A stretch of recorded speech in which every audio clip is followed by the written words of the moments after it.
হবিগঞ্জ এলাকায় জমিদার বাড়ি।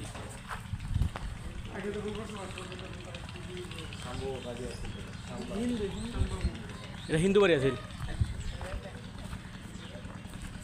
অস্তিত্ব নাই তো দাদা।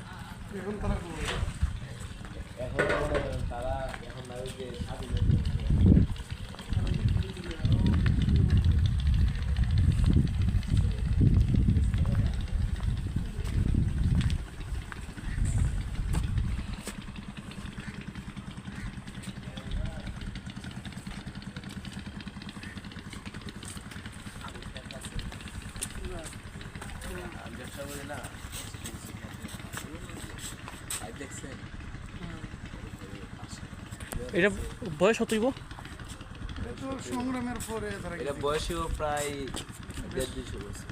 150 বছর গেছে, কিন্তু তারা গেছে। এটা 1900 সালে জানিয়েছিল, 1900 সালে জানিয়েছিল। 100 বছর 150 বছর বলবে। তবে এটা ধরো সংগ্রাম